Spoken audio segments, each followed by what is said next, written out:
Hello, আসসালামু আলাইকুম। কি অবস্থা সবাই, কেমন আছো? এই যে আমি ফুচকা খাচ্ছি, এখন দোকান থেকে কিনে নিয়ে আসছি, এই না বাসায় বসে বসে রিল্যাক্সে খাইতেছি। তো তোমরা কে কে ফুচকা খাইবা চলে আসো। ফুচকা আমার অনেক বেশি প্রিয়, তোমাদের প্রিয় কিনা আমি জানি না। যদি প্রিয় হয়ে থাকে আমাকে অবশ্যই জানাও।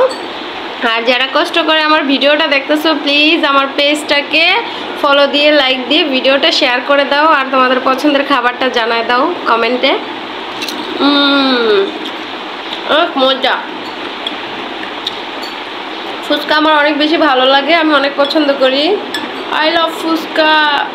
তোমাদের কি ভালো লাগে জানি না, আমি জানি 90% মেয়েদেরই ফুচকা ভালো লাগে এবং ছেলেরাও ফুচকা অনেক বেশি পছন্দ করে। তো কে কে খাবা চলে এসো আমার কাছে।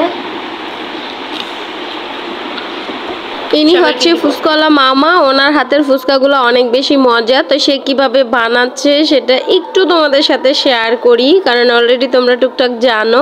তো আমার ফুচকাটা বানানো কমপ্লিট হয়ে গেছে, আমাকে টক পানি দিয়ে এখন প্যাকেট করে দিচ্ছে। এটা নিয়ে আমি বাসায় চলে যাব। আর এই তো বাসায় চলে আসি, তারপরে দুইটা ফ্রিজে সুন্দর করে সাজিয়ে নিছি। আমার একটা, আমার মেয়ের একটা, একটা একটু বেশি ঝাল, একটা একটু কম ঝাল।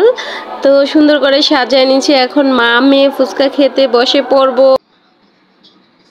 ফুচকাওয়ালা মামাকে বলছি মামা ঝাল দিও, সে ঝাল দিছে, কিন্তু আমার কাছে যতই ঝাল খাইতেছি কম মনে হইতেছে। তাই যে আমার ঘরে বোম্বাই মরিচ নাই, যদি থাকতো আমি দিয়ে নিতাম। তাই কাঁচা মরিচটা এভাবে দিয়া, তারপরে এভাবে একটু টক নিয়া তারপরে খেয়ে ফেলতেছি। দেখছো কেমনে খাইতেছি, দেখো।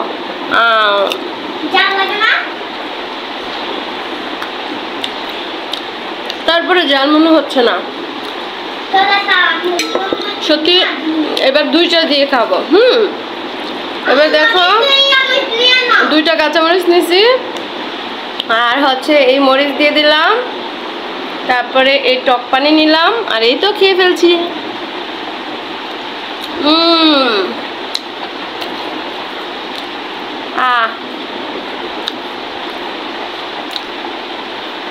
তাও আমার কাছে ঝাল লাগে না, বুঝি না কেন মুখে